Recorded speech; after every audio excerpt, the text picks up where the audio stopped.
Imagine a family of 12 brothers, each with a striking personality, living through stories filled with rivalries, betrayals, triumphs, and prophecies that would shape the future of an entire people. This is not just a family saga, it is the foundation of the 12 tribes of Israel, one of the pillars of biblical history and the Judeo-Christian faith. The 12 sons of Jacob are not merely names on a genealogical list. Each carries a deep meaning that resonates both in their lives and in the destiny of their tribes. Reuben, the firstborn, who should have led but loses his position due to an act of dishonor. Judah, who transforms from a calculating brother into the heir of the royal promise. Joseph, the rejected dreamer who becomes the savior of his family. And Benjamin, the youngest and most protected, described as a fierce wolf. Beyond their personal stories, the blessings or curses each receives from their father, Jacob serve as enigmatic glimpses into the future, outlining the triumphs and challenges their tribes would face for generations. Behind every word lie lessons of leadership, faith, obedience, and even repentance. What makes this narrative even more fascinating is that it does not involve perfect heroes. These brothers were flawed men, full of envy, weaknesses, and human passions, yet they were chosen to form the foundation of a greater divine plan. If you think you know the story, get ready to delve deeply into a plot full of twists, symbolism, and spiritual meaning that transcends time. Each of Jacob's sons has something to teach, and each prophetic blessing holds a mystery that connects us to the present. Reuben was the first son of Jacob and Leah, his first wife. The name Reuben has a special meaning. See, a son, as recorded in Genesis 29 to 32. She named him Reuben, for she said, "The Lord has seen my misery. Surely my husband will love me now." This name reflects Leah's joy at giving Jacob his first heir, believing it would strengthen the bond between her and her husband, who clearly preferred Rachel, his other wife. From birth, Reuben carried the weight of emotional and familial expectations as the firstborn. Reuben held special rights and responsibilities in the cultural and historical context of the time. The firstborn was expected to be the natural leader of the family after the father's death, receiving a double portion of the inheritance and assuming the role of protector for his siblings. However, Reuben failed on several occasions, displaying emotional fragility and poor judgment, which ultimately cost him his privileged position. One of the earliest stories that gives us a glimpse of his personality appears in Genesis 37 to 21-22 during the episode involving Joseph, his younger brother. When Joseph's brothers, consumed by envy, planned to kill him, Reuben intervened, saying, "Let's not take his life. Don't shed any blood. Throw him into this cistern here in the wilderness, but don't lay a hand on him." His plan was to save Joseph later and return him to their father. Despite his intention to protect Joseph, Reuben lacked the courage to fully impose his will, allowing his brothers to go through with the plan of selling Joseph into slavery. This hesitation and inability to make firm decisions are mentioned again in the prophetic blessing. Jacob gives Reuben at the end of his life in Genesis 49 to 3-4. "Reuben, you are my firstborn, my might, the first sign of my strength, excelling in honor, excelling in power. Turbulent as the waters, you will no longer excel, for you went up onto your father's bed, onto my couch, and defiled it." Here, Jacob acknowledges Reuben's potential as the firstborn, but laments his instability and lack of self-control. The most defining event in Reuben's story, which sealed his disqualification as the firstborn, is recorded in Genesis 35:22. While Israel was living in that region, Reuben went in and slept with his father's concubine Bilhah, and Israel heard of it. This act was a grave offense, both morally and culturally, representing a direct betrayal of Jacob's authority. While the narrative does not provide details on Reuben's motives, the consequence was clear. Reuben lost his leadership position in the family.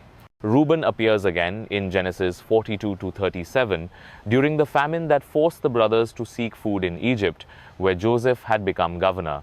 When Jacob hesitated to allow Benjamin to be taken to Egypt, Reuben tried to guarantee his brother's safety, saying, "You may put both of my sons to death if I do not bring him back to you. Entrust him to my care. and I will bring him back. Despite his attempt to show loyalty, the proposal seems desperate and irrational, once again highlighting his emotional instability. Throughout the biblical narrative, Reuben is a tragic figure. He had the qualities expected of a leader: strength, courage, and a prominent position. But his character flaws prevented him from fulfilling this role. His tribe later on did not play a prominent role among the 12 tribes of Israel, remaining relatively obscure in biblical history. Reuben's fate reflects the weight of individual choices and their consequences. His story serves as a reminder that potential alone is not enough to ensure success. All leadership qualities like discipline, emotional control, and integrity are essential. The second son of Jacob and Leah, Simeon, also bears a name full of meaning. The name Simeon comes from the Hebrew word meaning "he has heard," a reference to Leah's declaration in Genesis 29 to 33. Because the Lord heard that I am not loved, he gave me this one too. As with Reuben, the birth of Simeon brought Leah hope of winning Jacob's love, a love that always seemed out of her reach. Simeon's story in the Bible is marked by his impulsive personality and involvement in one of the most violent events in Jacob's family narrative, the massacre of the men of Shechem. In Genesis 34, it is recounted that Dinah, the sister of Simeon and Levi, was violated by Shechem, son of Hamor, the prince of that land. Overcome with love for Dinah, Shechem sought permission to marry her, but Simeon and Levi responded with a deceitful plan. In Genesis 34 to 13:17, the two brothers proposed that all the men of Shechem undergo circumcision as a condition for the marriage. However, this proposal was not made in good faith. 3 days after the circumcision, while the men of Shechem were still recovering, Simeon and Levi attacked the city and killed all the males, including Shechem and Hamor. This brutal act is described in Genesis 34 to 25-26. On the third day, when they were still in pain, two of Jacob's sons, Simeon and Levi, Dinah's brothers, took their swords, went into the unsuspecting city, and killed every male. Simeon and Levi's actions could be seen as defending their sister's honor, but they also constituted extreme vengeance. They not only killed the men of the city, but also looted their possessions and took the women and children as captives. This episode had profound repercussions for Jacob's family. In Genesis 34 to 30, Jacob harshly rebuked the brothers. "You have brought trouble on me by making me obnoxious to the Canaanites and Perizzites, the people living in this land." Simeon's impulsiveness, revealed in this event, highlighted a behavioral pattern that influenced the fate of his tribe. Later in Jacob's life, as he blessed his sons, he did not hold back in criticizing Simeon and Levi's anger and violence. In Genesis 49 to 5:7, Jacob declared, "Simeon and Levi are brothers. Their swords are weapons of violence. Let me not enter their council. Let me not join their assembly. For they have killed men in their anger and hamstrung oxen as they pleased. Cursed be their anger, so fierce, and their fury so cruel. I will scatter them in Jacob and disperse them in Israel." These prophetic words pointed to the future of Simeon and Levi and their respective tribes. The tribe of Simeon indeed faced a fate reflecting this dispersal. After settling in Canaan, the portion of land allotted to Simeon was within the region of Judah, Joshua 19 to 19, suggesting that the tribe was gradually assimilated into the Judahites. Over time, Simeon nearly disappeared as a distinct tribe, fulfilling Jacob's prediction. Beyond the massacre at Shechem, Simeon appears in other biblical accounts. One such episode occurs during his brother's journey to Egypt to buy food, where Joseph, now governor of Egypt, recognized them but kept his identity secret. In Genesis 42 to 24, after accusing the brothers of being spies, Joseph ordered that Simeon be bound and held as a hostage until they returned with Benjamin. This choice may symbolically represent Joseph's retribution for Simeon's role in selling him into slavery, although the text does not explicitly state this motivation. Simeon's story serves as a reminder of the consequences of anger and impulsivity. His life, marked by moments of violence and rash decisions, shaped the destiny of his tribe and underscored the importance of acting with wisdom and emotional restraint. Jacob saw in Simeon the potential of a warrior, but lamented his inability to channel that strength for good. Levi, Jacob's third son with Leah, carries a name reflecting his mother's hope for a closer union with her husband. In Genesis 29 to 34, Leah says, upon naming Levi, "Now at last my husband will become attached to me, because I have borne him 3 sons." This name, meaning joined, symbolizes an expectation that underscores Jacob and Leah's family dynamics while foreshadowing Levi's and his tribe's future role in connecting Israel with God. Levi is first remembered for his participation in the violent episode against the men of Shechem. Alongside Simeon, the Genesis 34 account portrays Levi as acting with fierce determination, but also with a brutality that tarnished his family's reputation. After this event, Jacob expressed his disapproval, lamenting that their actions had made his family detestable to the land's inhabitants. Genesis 34 to 30. However, Levi initially seemed to internalize little of this immediate criticism, displaying a rigid and temperamental nature. Over time, it was Levi's stride, rather than his individual actions, that gained prominence. Unlike Simeon, whose dispersal reflected judgment, Levi's tribe was transformed into a vessel for divine purpose. When Israel received God's law and the tribal organization was established, Levi's lineage was set apart for a sacred mission. This divine choice illustrates the ability to transform even a lineage marked by violence into a channel of spiritual service. A pivotal moment symbolizing this transformation occurs in Numbers 147:54, where God commands that the Levites be designated to care for the tabernacle. They were tasked with its transport, assembly, and protection during Israel's wilderness journey. Instead of receiving territorial inheritance like the other tribes, the Levites were given a unique and central role to live among the tribes and serve as spiritual teachers and priests. This dispersal was not punitive, but an opportunity to sustain God's presence and law throughout Israel. The prominence of Levi's lineage is reinforced by the selection of Aaron, Levi's direct descendant, as Israel's first high priest. In Exodus 28, God instructs Moses to set apart Aaron and his sons for priestly service. From that moment, Levi's lineage was divided into 2 main roles. The priests descended directly from Aaron, responsible for sacrifices and service in the tabernacle, and the broader Levites who performed auxiliary and educational functions. Another pivotal moment that shapes the history of the Levites is narrated in Numbers 3 to 5:10, where God sets them apart to replace Israel's firstborn in divine service. This occurs after the deliverance from the final plague in Egypt, when God spared the Israelite firstborn. The symbolic exchange, in which the Levites become representatives of all the firstborn, reinforces their role as those dedicated to God. Although Levi began his story as a character associated with uncontrolled anger, his tribe became an example of zeal for God during the golden calf incident in Exodus 32. The Levites demonstrated their loyalty when Moses called for those on the Lord's side to step forward. They were the only ones who responded immediately, even when this required taking drastic measures against their own people. This act of obedience was essential in solidifying their role as guardians of Israel's spiritual purity. The tribe of Levi also played a critical role in educating the people. Since they did not receive their own territory, they were distributed among the other tribes to teach God's law and ensure that worship remained centralized and protected from idolatrous influences. This function underscores the meaning of the name Levi, united as they served as a link between God and Israel. Throughout biblical history, we see that the dispersion of the Levites mentioned by Jacob in Genesis 49-7 was not merely a curse, but a call to higher service.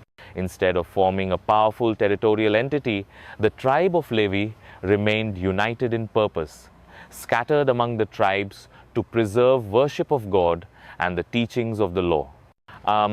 Ultimately, the example of Levi and his tribe serves as a reminder of God's ability to transform mistakes into opportunities for something greater. Though their early history was marked by violence, their lineage became essential to Israel's spiritual identity. This transition demonstrates that even in human failings, there is room for redemption and purpose in God's plan. Judah, Jacob's fourth son with Leah, was given a name that reflects his mother's gratitude to God. In Genesis 29 to 35, Leah declared, "This time I will praise the Lord." Thus, she named him Judah, which means praised. Unlike his older brothers, who were born as part of Leah's efforts to win Jacob's love, Judah seems to have been the result of a shift in Leah's heart, a focus on God rather than on her husband. From the beginning, Judah emerges as a complex figure in the biblical narrative. He is not portrayed as perfect, but throughout his story, he demonstrates growth in both maturity and responsibility. In Genesis 37 to 26, 27, Judah takes a practical approach during the episode involving Joseph. When the brothers plan to kill Joseph, he suggests, "What will we gain if we kill our brother and cover up his blood? Come, let's sell him to the Ishmaelites and not lay our hands on him. After all, he's our brother, our own flesh and blood." While selling Joseph was a condemnable act, Judah's suggestion spares his brother's life. This act reveals the beginnings of leadership and practicality, albeit mixed with moral weakness. Later, in Genesis 38, Judah has his own story of mistakes and learning. In this chapter, he separates from his family and marries a Canaanite woman, a union that might signal a departure from his family's values. He has 3 sons with her, but 2 of them, and Onan, are described as wicked in the Lord's sight and die without leaving descendants. After the death of his sons, Judah fails to fulfill his responsibility to give Tamar, his daughter-in-law, in marriage to his 3rd son, Shelah, as was customary. Tamar then takes a bold step to secure her place in Judah's family. She disguises herself as a prostitute and deceives Judah, who sleeps with her. When Judah learns that Tamar is pregnant, he initially orders her to be punished, but changes his position upon realizing his hypocrisy. In Genesis 38 to 26, he acknowledges, "She is more righteous than I, since I wouldn't give her to my son Shelah." This episode marks a turning point for Judah, showing that he can recognize his mistakes and correct them, an essential trait for the role he would later assume. Judah's moral growth becomes even more evident during the events surrounding the famine in Canaan and the brothers' journey to Egypt. In Genesis 43 to 8-9, when Jacob hesitates to send Benjamin to Egypt, it is Judah who offers himself as a guarantee for his brother's safety, saying, "I myself will guarantee his safety. You can hold me personally responsible. If I do not bring him back to you and set him here before you, I will bear the blame before you all my life." This moment starkly contrasts with his earlier attitude toward Joseph, showing that he had learned the value of responsibility and family protection. Judah's leadership is solidified during the confrontation with Joseph in Egypt, though the brothers were unaware they were dealing with their own sibling. In Genesis 44 to 18:34, Judah delivers a heartfelt speech, offering himself as a substitute for Benjamin to spare their father the anguish of losing another son. He says to Joseph, "Now then, please let your servant remain here as my Lord's slave in place of the boy, and let the boy return with his brothers." This act of self-sacrifice reflects a transformed heart, willing to place others' well-being above his own. When Jacob blesses his sons before his death, Judah receives one of the most remarkable blessings. In Genesis 49 to 8:12, Jacob declares, "Judah, your brothers will praise you. Your hand will be on the neck of your enemies. Your father's sons will bow down to you. You are a lion's cub, Judah. You return from the prey, my son." Like a lion, he crouches and lies down, like a lioness who dares to rouse him. The scepter will not depart from Judah, nor the ruler's staff from between his feet, until he to whom it belongs shall come, and the obedience of the nations shall be his.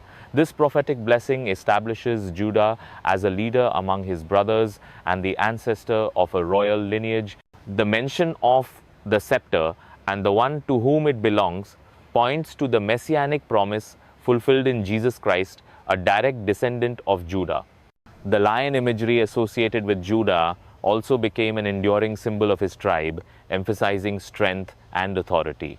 Judah was not perfect, but his journey is marked by growth, repentance, and a renewed commitment to his family.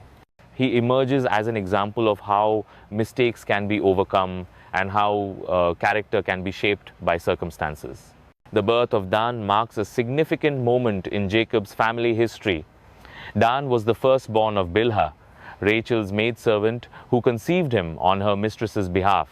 In Genesis 30:6, Rachel declares, "God has vindicated me. He has listened to my plea and given me a son." She named him Dan, meaning judge.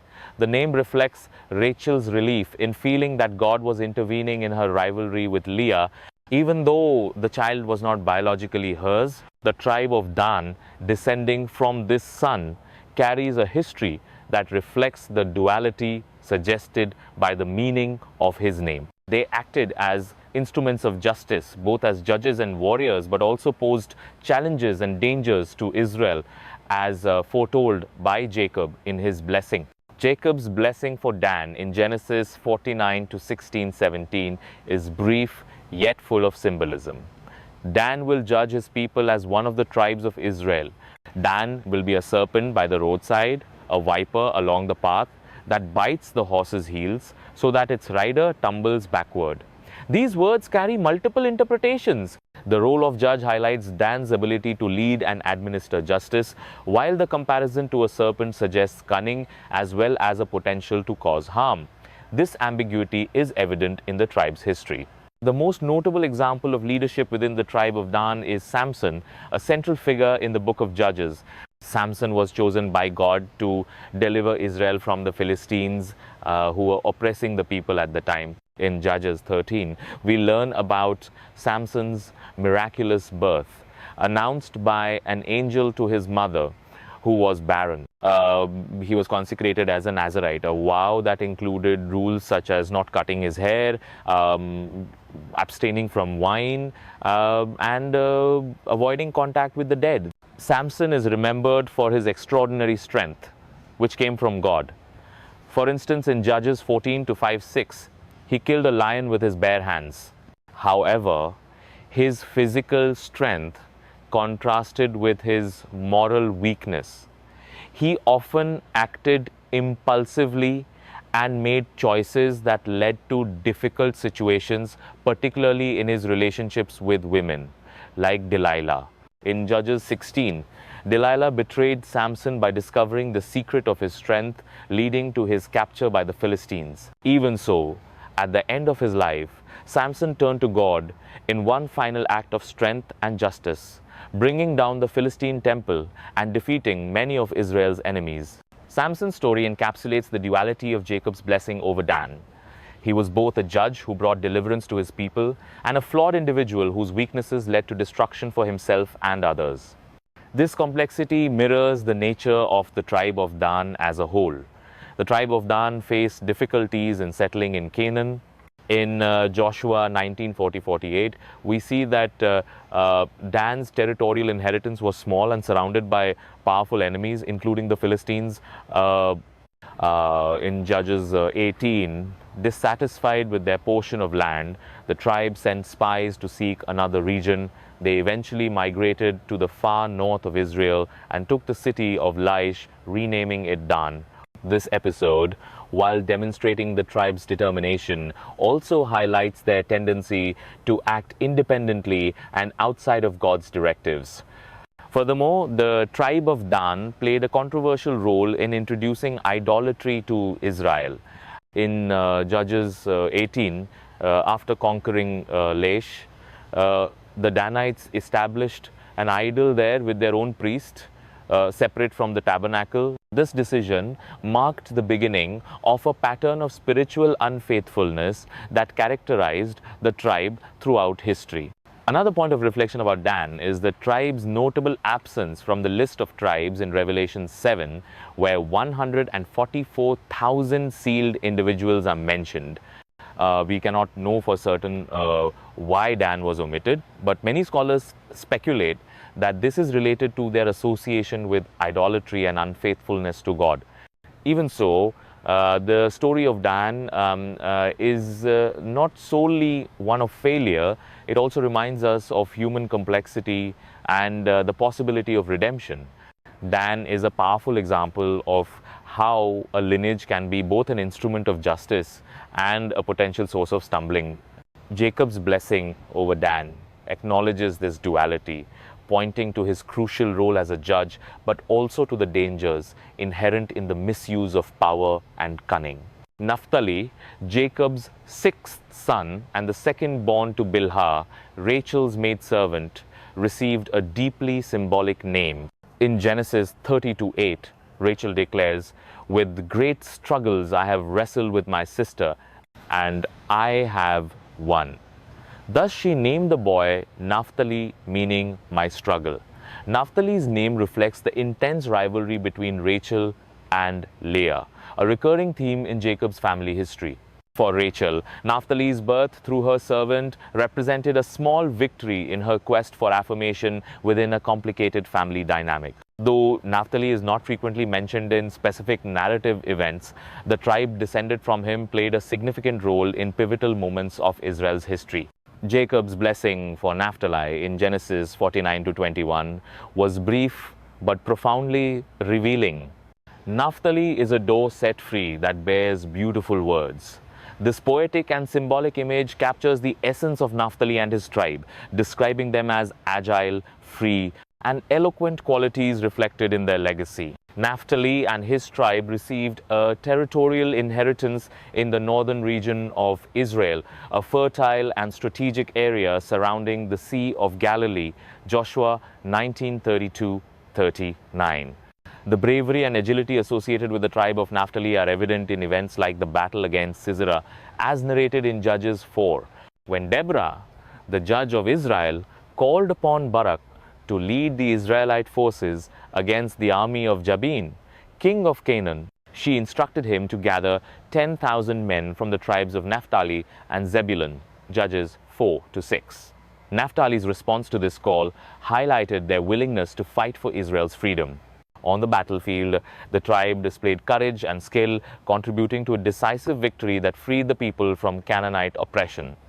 Deborah's song in Judges 5 offers a glimpse into Naphtali's heroic role in this battle. In Judges 5:18, Deborah sings, "Zebulun was the people who risked their lives, Naphtali too on the heights of the field." The reference to the heights of the field suggests that Naphtali's warriors faced challenging terrain, showing remarkable courage in the face of danger. Beyond their bravery in battle, the tribe of Naphtali is often associated with grace and beauty, as indicated in Jacob's blessing. The comparison to a doe evokes the image of a people who are agile, swift, and adaptable.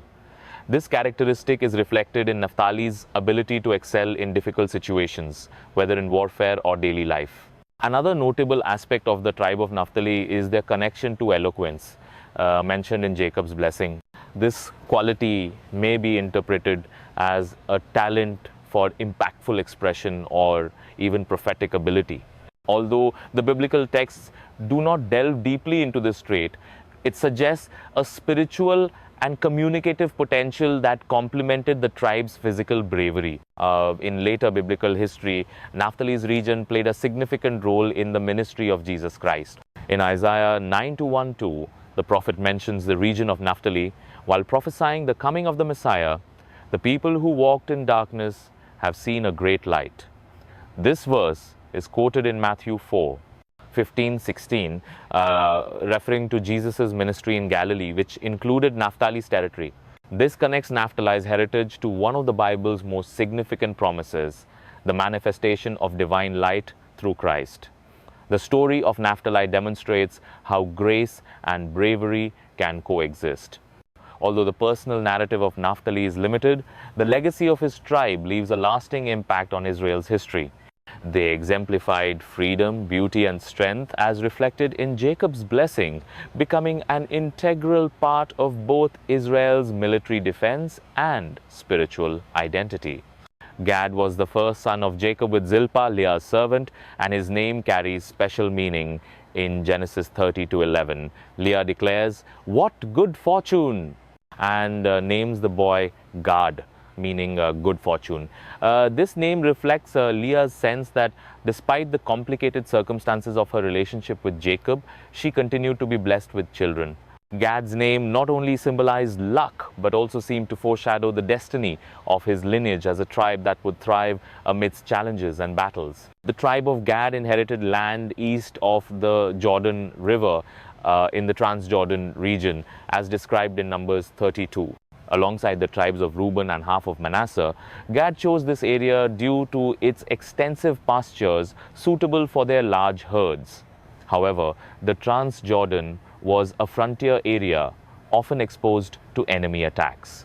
This shaped the Gadites into skilled warriors renowned for their bravery and defensive prowess. Jacob's blessing for Gad, recorded in Genesis 49-19, reflects the challenging reality faced by the tribe.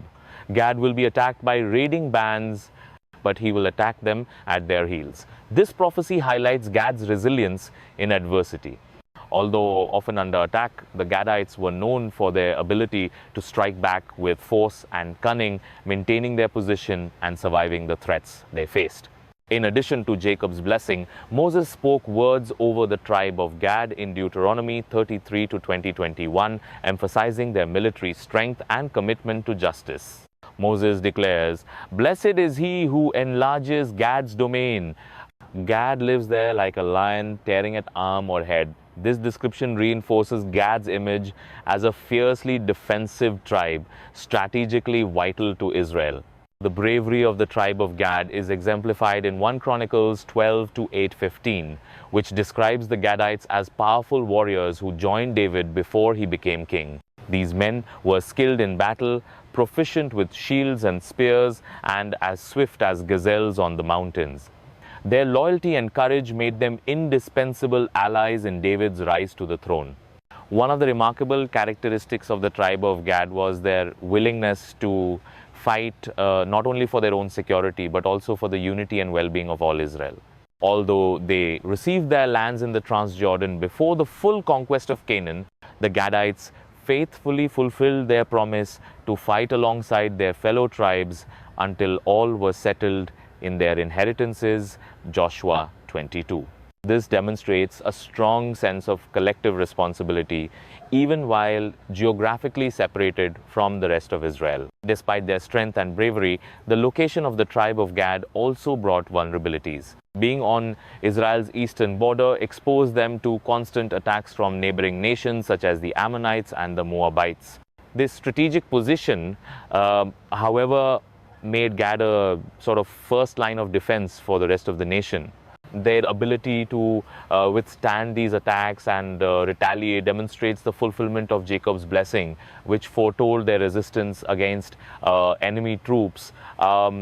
Throughout biblical history, the tribe of Gad exemplifies a balance between strength and service.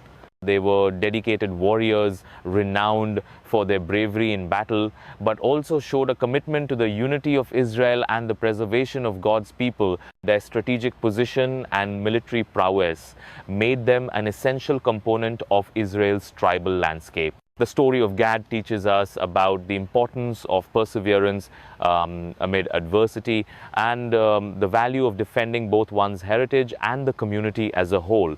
Even in the face of constant attacks, the tribe stood firm, adapting and responding with strength and determination. Asher, the second son of Jacob with Zilpah, Leah's servant, was born in a context of celebration and joy. In Genesis 30-13, Leah declares, "How happy I am! The women will call me happy." Thus she named the boy Asher, which means happy or blessed. This name reflects Leah's sense of satisfaction at seeing her family grow despite the complex dynamics of her relationship with Jacob. Asher's name becomes a foreshadowing of his future role as a tribe associated with prosperity and abundance. Jacob's blessing for Asher, recorded in Genesis 49 to 20, is brief yet rich in meaning. Asher's food will be rich. He will provide delicacies fit for a king. This prophecy highlights Asher's connection to wealth and prosperity, especially regarding the abundance of food. The tribe's territorial inheritance fulfilled this promise, being located in the northern coastal region of Canaan, a land known for its fertility and exceptional agricultural yields. Asher's geographical location, described in Joshua 19:24-31, included a strip of land stretching from the Mediterranean coast inland, encompassing areas rich in agriculture and fishing. This fertile region allowed the tribe of Asher to be largely self-sufficient and play an important role in supplying food for the rest of Israel. This abundance became a defining feature of the tribe, aligning with Jacob's blessing of abundant bread and royal delicacies. Beyond their connection to material prosperity, the tribe of Asher is also mentioned in Deborah's song in Judges 5. During the battle against Sisera, Deborah praises the tribes that participated in the fight, but also points out the hesitation of others. In Judges 5:17, it is said that Asher remained on the coast and stayed in his coves. This comment suggests that while Asher was in a strategic position and could have contributed militarily, they chose to preserve their security and focus on their economic activities. Despite this hesitance in military conflicts, the tribe of Asher played a significant role in Israel's cultural and economic life. Their ability to produce large quantities of high-quality food was essential to the nation's well-being.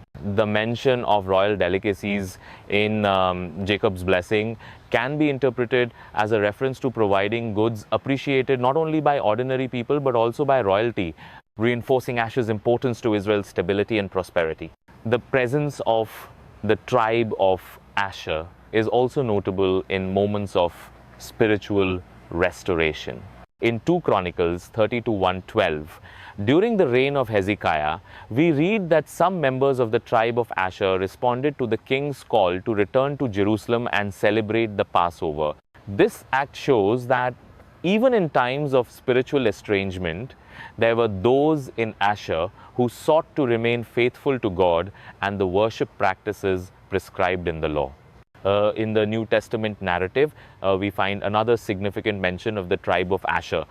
Anna, the prophetess who witnessed Jesus' presentation at the temple, was from the tribe of Asher. Luke 2:36-38. Anna is described as a devout woman who spent much of her life fasting and praying, waiting for the redemption of Israel. This connection between Anna and Asher highlights the tribe's continued role as a source of spiritual blessing in addition to their material prosperity. Asher's story is a reminder that prosperity and happiness can be used to benefit an entire community. Their abundance of natural resources not only sustained their own tribe but also contributed to the well-being of the people of Israel as a whole. Jacob's blessing for Asher, associated with abundance and the production of royal delicacies, was fulfilled both in their territorial inheritance and in their contribution to the nation. Issachar was the 5th son of Jacob with Leah and was born under unusual circumstances. In Genesis 30-14-18, we read that Leah conceived Issachar after negotiating with Rachel to spend a night with Jacob in exchange for mandrakes that her son Reuben had found. When Leah gave birth, she declared, "God has rewarded me for giving my servant to my husband." Thus, she named him Issachar, meaning reward. This name reflects both Leah's joy at having another son and her perception that God was responding to her desire to be valued by Jacob. The blessing of Jacob upon Issachar, recorded in Genesis 49-14-15, presents a symbolic description of his tribe. Issachar is a strong donkey lying down between two burdens. He saw that rest was good and that the land was pleasant. He bowed his shoulder to bear a burden and became a servant at forced labor. This imagery highlights the hardworking and resilient character of the tribe of Issachar. The strong donkey symbolizes strength, patience, and a willingness to bear heavy loads. Issachar's readiness to submit to labor became a defining trait of his tribe's history.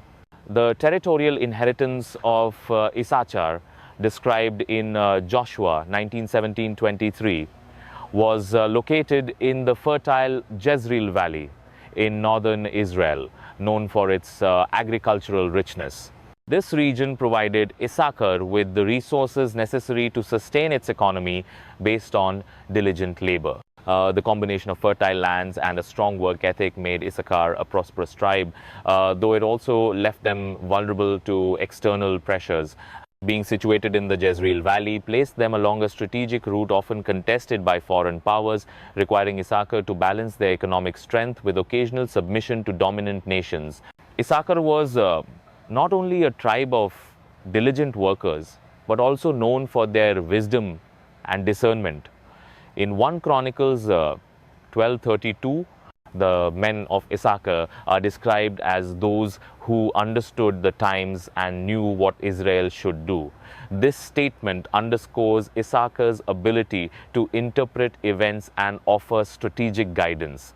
Their wisdom made the tribe a significant source of leadership and counsel during critical moments in Israel's history.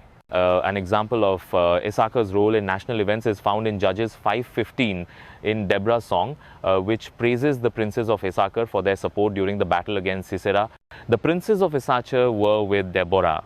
Yes, Issachar was with Barak, sent under his command into the valley.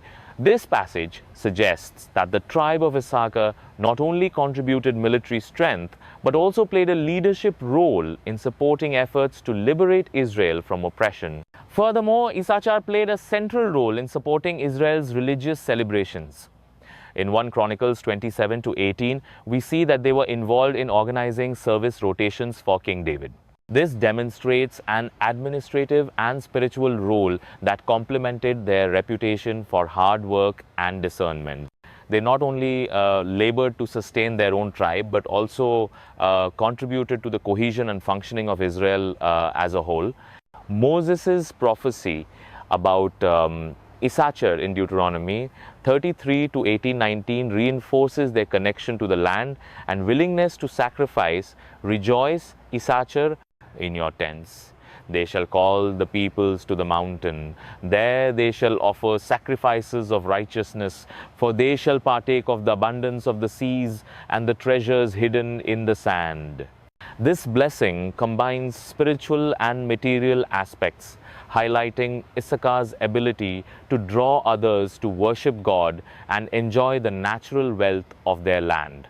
The story of Issachar teaches us the value of diligent work and sacrifice for the benefit of a larger community. Despite the external challenges they faced, the tribe demonstrated the importance of resilience and strategic wisdom. Jacob's description of Issachar as a strong donkey was not an insult, but a celebration of their strength and patience qualities that became hallmarks of their lineage. Zebulun, the sixth son of Jacob and Leah, received a name reflecting his mother's hope for a deeper bond with Jacob. In Genesis 30-20, Leah declares, God has presented me with a precious gift. This time my husband will treat me with honor, because I have borne him 6 sons.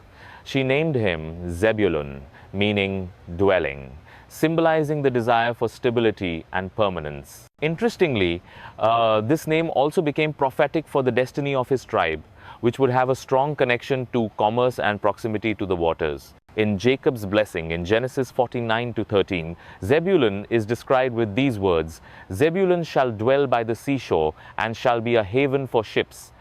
His border shall extend toward Sidon. This prophecy associates the tribe of Zebulun with maritime trade and proximity to trade routes. Although the land allocated to Zebulun in Joshua 19:10-16 was not directly on the coast, the region was close enough to establish commercial connections with coastal cities like Akko and even Sidon mentioned in the blessing. Zebulun's strategic location between the Sea of Galilee and the northern plains of Canaan made their land a natural trade route. This allowed the tribe to thrive as intermediaries between regions, transporting goods from one area to another. Jacob's blessing, therefore, reflects Zebulun's role as a facilitator of trade and connectivity in Israel. Their position not only fostered internal commerce, but also opened doors for exchanges with neighboring nations. In Deuteronomy 33 to 18:19, Moses blesses Zebulun with words that emphasize their joy and willingness to draw others to worship God. Rejoice, Zebulun, in your journeys, and you, Issachar, in your tents. They shall call peoples to the mountain. There they shall offer sacrifices of righteousness, for they shall draw from the abundance of the seas and the hidden treasures of the sand. This blessing reinforces the idea of Zebulun as a tribe that benefited from the riches of the sea and played a key role in worshipping God. Their material prosperity and willingness to invite others to worship highlighted their hospitable character and integration of work and spirituality. The tribe of Zebulun played a significant role during times of military crisis in Judges 4. When Deborah and Barak summoned the people to fight against Sisera, Zebulun was one of the tribes that answered the call. In Judges 5:18, Deborah's song states, "Zebulun is a people who risked their lives to the death." This illustrates that, in addition to their association with trade and maritime routes, the tribe of Zebulun was willing to fight in defense of Israel when needed, demonstrating a balance between economic prosperity and military duty. Another remarkable moment involving Zebulun is found in 1 Chronicles 12:33, where the men of Zebulun are described as experienced in all weapons of war, prepared for battle with undivided heart. They joined David in Hebron, showing their loyalty and readiness to support the unification of Israel under a single king. This reference reinforces the idea that Zebulun was both an economic and military force, contributing to the stability of the kingdom of Israel. Zebulun's prosperity and connection to trade are often associated with the positive impact they had on Israel as a whole. Their strategic position not only allowed for internal economic growth, but also served as a bridge to the outside world, an essential advantage for a nation often surrounded by enemies. However, Zebulun's economic success may also have posed a spiritual risk, especially in a world where trade with other nations could introduce potentially harmful cultural and religious influences. Even so, Zebulun is one of the tribes mentioned as being present during moments of spiritual restoration, particularly during the Passover celebrations in Hezekiah's reign, 2 Chronicles 30. Although some northern tribes had distanced themselves from worshipping God, members of Zebulun responded to Hezekiah's call to return to Jerusalem and celebrate Passover. This demonstrates that even in times of spiritual dispersion, there were those in Zebulun who sought to remain faithful. The story of Zebulun highlights the importance of seizing opportunities, whether in trade, warfare, or worship. Their blessing and geographical position made them essential to Israel's material sustenance and stability. Zebulun's narrative also teaches about balancing work, prosperity, and loyalty to God. Joseph, the 11th son of Jacob, was the firstborn of Rachel, the wife Jacob loved most. The name Joseph, meaning he adds, was given by Rachel as an expression of her hope and gratitude. In Genesis 30:24, Rachel declared, "May the Lord add to me another son." Joseph's birth marked a moment of special joy for Rachel, who had struggled with barrenness while watching Leah bear many children. From a young age, Joseph was clearly favored by his father, Jacob, who regarded him as the son of his old age and of his beloved Rachel. In Genesis 37:3, we read that Jacob loved Joseph more than all his sons and gave him a richly ornamented robe, a symbol of distinction and privilege. This favoritism, however, stirred envy and resentment among his brothers, creating tension that would lead to dramatic events. Joseph's story is marked by his prophetic dreams, which play a pivotal role in his journey. In Genesis 37 to 5:11, Joseph shares two dreams with his family. In the first, he sees bundles of grain in a field, and his brother's bundles bow to his. In the second, the sun, moon, and 11 stars bow before him. These dreams, which symbolize his future elevation over his brothers and even his parents, intensified their anger and jealousy. This resentment led Joseph's brothers to conspire against him.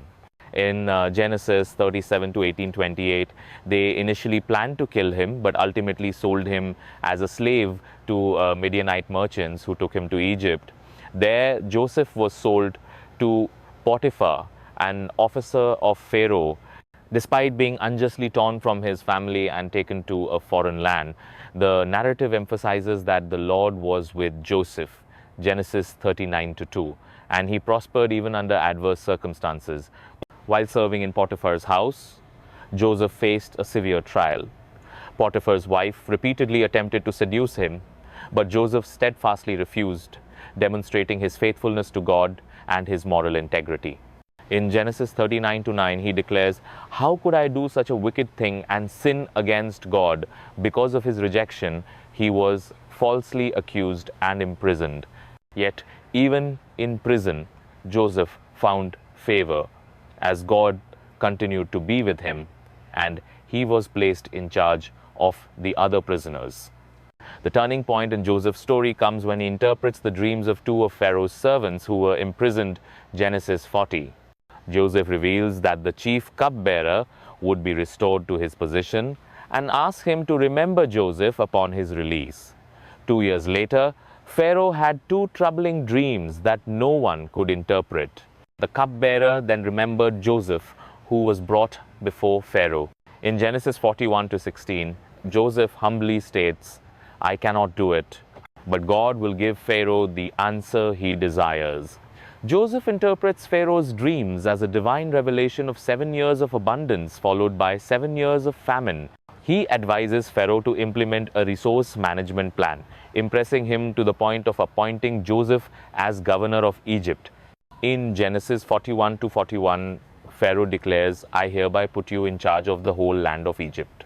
Thus, Joseph, the young man sold into slavery, became the second most powerful person in Egypt. The famine Joseph predicted brought his brothers to Egypt in search of food, unaware they were standing before the brother they had sold into slavery.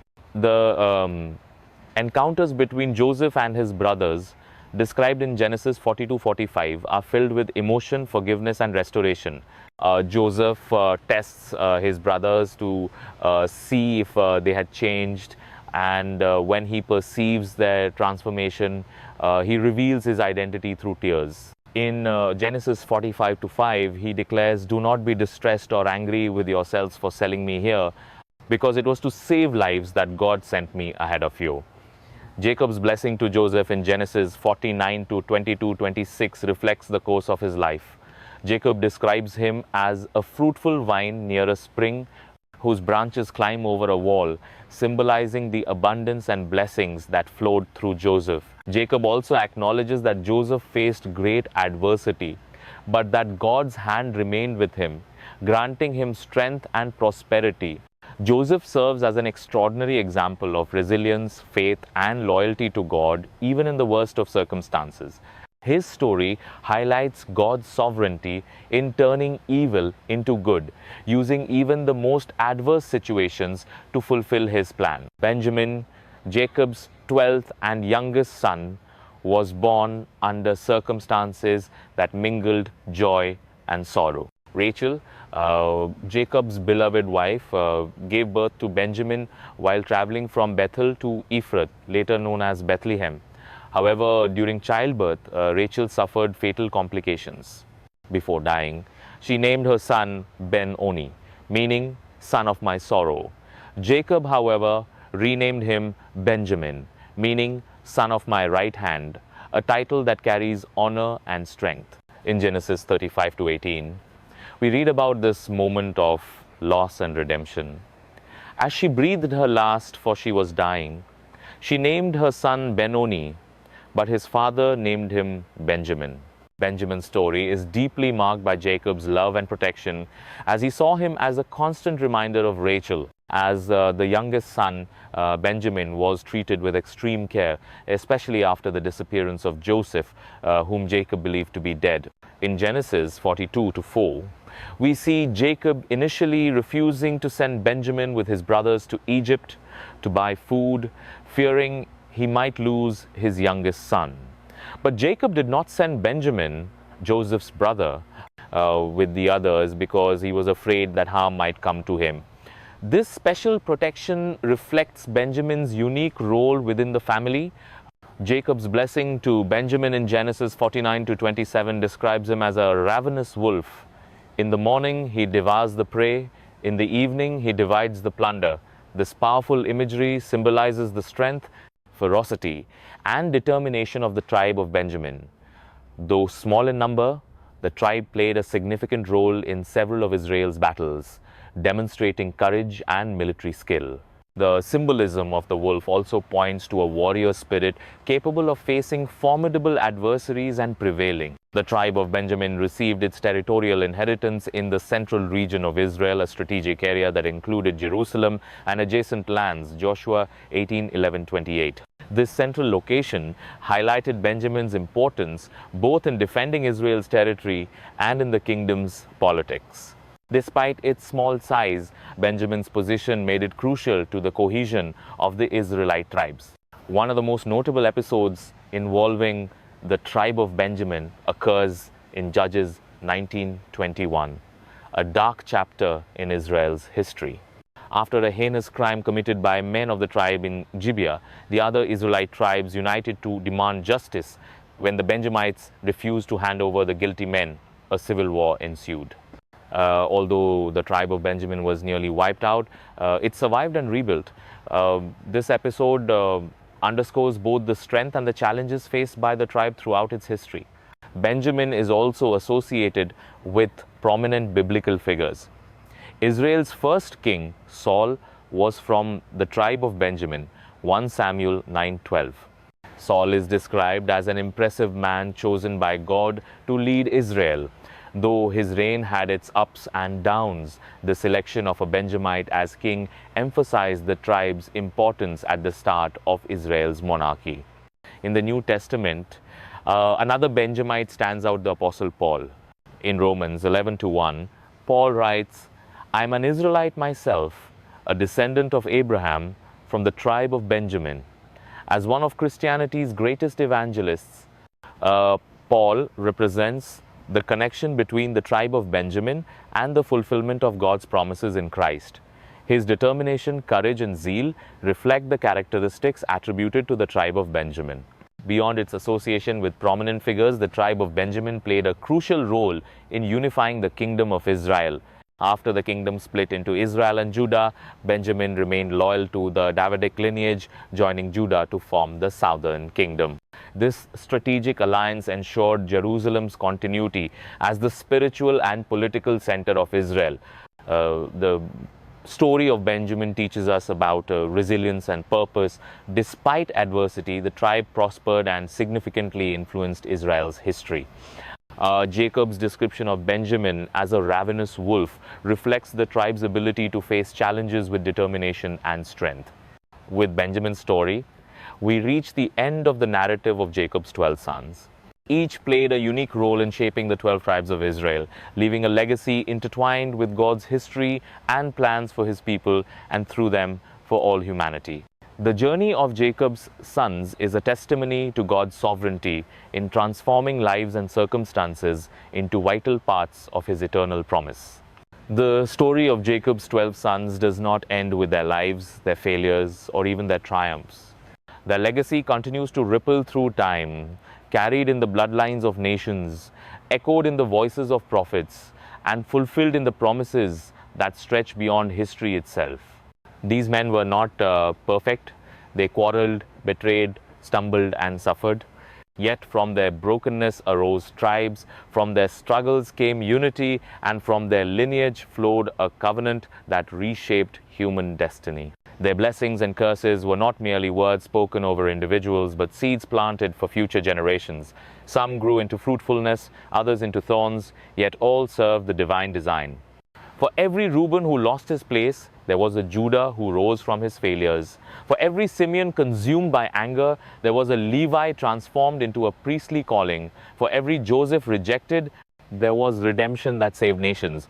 And so the 12 tribes stand not only as a monument to the past, but also as a mirror to the present and a challenge to the future. What will we do with the blessings placed in our hands? Will we squander them in weakness or shape them through discipline and faith? Will our anger scatter us, or will our humility unite us? Will our struggles be wasted, or will they become the ground from which hope rises? The story is unfinished because every generation writes its own chapter in the great saga of God and His people. The names of Jacob's sons are etched in history, but their lessons are etched in our souls. And perhaps the greatest message is this, that the divine plan never required perfect men. Only willing hearts, hearts that, even in failure, could still be turned toward redemption. The journey of the 12 sons ends here, but the story of those who follow of us, of the generations yet to come, has only just begun.